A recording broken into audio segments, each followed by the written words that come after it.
This profile is not currently running ads. So ano nga daw ba ang ibig sabihin nito, guys? May problema nga ba ang account mo kapag ganito ang nakikita mo dyan sa account mo?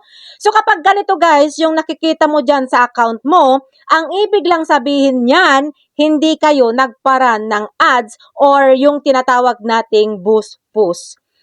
Pero kung nagbayad ka ng boost post para mag-advertise yung video mo or para ipakalat ng Facebook yung video mo, ang makikita mo naman dyan is this page is currently running ads.